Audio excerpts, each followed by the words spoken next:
আমার এখানে অসহায় দুস্থ ও বিধবা নারীদের কর্মসংস্থান নিশ্চিত করার লক্ষ্যে ধানবান্ধি আদর্শ মানব কল্যাণ সমাজের উদ্যোগে নিজস্ব অর্থায়নে সেলাই মেশিন এবং প্রশিক্ষণ সনদ বিতরণ করা হয়েছে। শনিবার সকাল 10টায় ধানবান্ধি সরকারি প্রাথমিক বিদ্যালয় মাঠে অনুষ্ঠিত অনুষ্ঠানে 40 জন প্রশিক্ষণপ্রাপ্ত নারী মেশিন হাতে পেয়েছেন।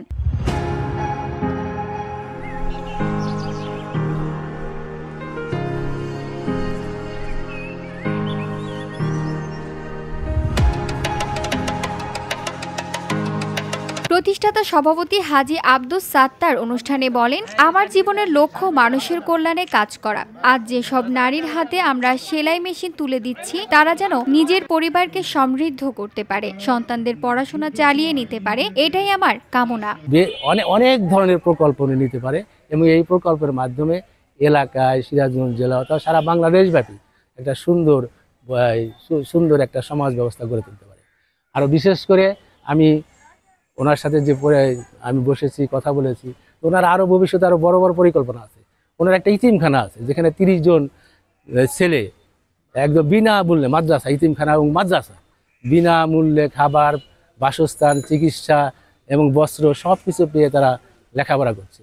এবং ভবিষ্যতে এই ইতিমখানার থেকে উনি আমাকে বলেছেন যে না, আমরা বড় ধরনের একটা প্রতিষ্ঠান করব। সেখানে হয়তো বৃদ্ধাশ্রম থাকতে পারে, সেখানে হয়তো শিক্ষা প্রতিষ্ঠান থাকতে পারে, সেখানে ধর্মীয় শিক্ষা প্রতিষ্ঠান থাকতে পারে। এই যে পরিকল্পনাগুলোর মাধ্যমে আসুন আমরা সকলে মিলে তাকে সহযোগিতা করি। সেলাই মেশিন প্রাপ্ত বিধবা রাশিদা বেগম বলেন, আমার স্বামী মারা যাওয়ার পর সংসার চালানো ছিল কষ্টকর। এই মেশিনের মাধ্যমে আমি নতুন করে বাঁচার স্বপ্ন দেখতে পারছি। আমি ভবিষ্যতে স্বাবলম্বী হতে চাই এই সেলাই মেশিনের কাজ করে।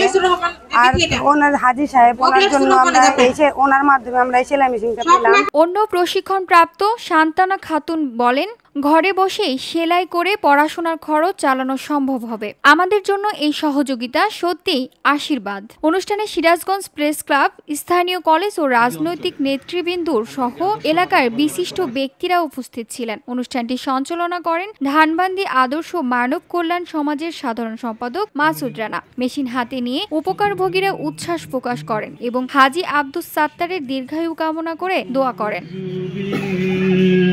VOD Bangla news desk.